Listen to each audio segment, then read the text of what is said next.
Welcome! In this explainer, we're going to move beyond the textbook. We're asking a pretty tough question about education and, exploring a really powerful answer. The set of foundational skills that can actually prepare us for the future. I mean, we've all been there, right? You're staring at some complex formula or trying to memorize a list of dates, and that little voice in your head just pops up asking, seriously, when am I ever going to use this? It's a totally fair question. And honestly, it deserves a really good answer. And that question, it really points to this crucial gap in the way we often learn.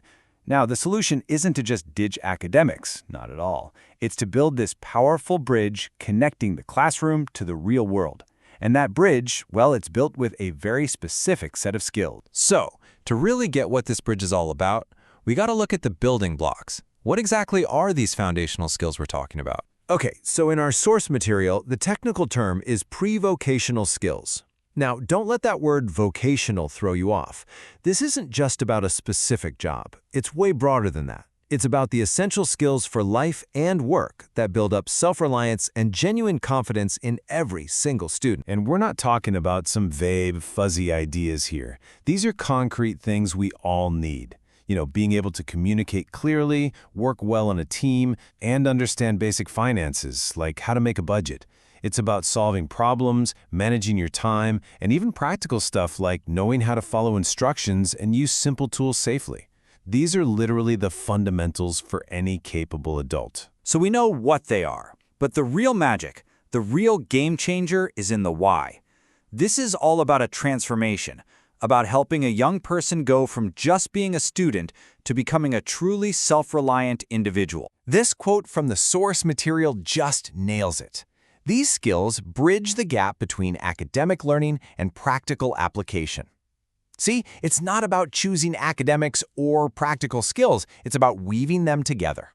That's what makes learning feel relevant and purposeful, like it actually connects to the world outside the school walls. And get this. This isn't just some cool idea from a handful of schools.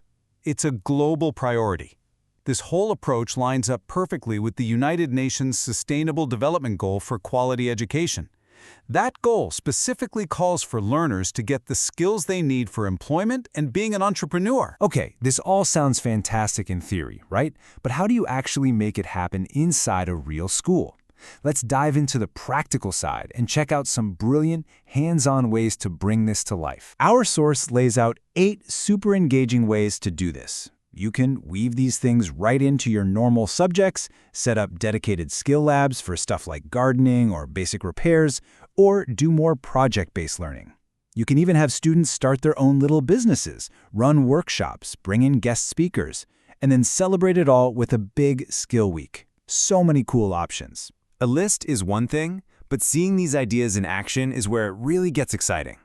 So let's zoom in on a couple of brilliant examples of how this works in the real world. Take a school-based enterprise, like a campus cafe run by students. I mean, what a genius concept. Creating a menu, that's not just fun, it's teaching budgeting and creativity. Taking orders, that's honing your communication skills right there. And managing the stock, well, that's a masterclass in time management and responsibility. Every single step is a chance to learn. And this is the part that is so smart. This is how you connect it all back to core subjects.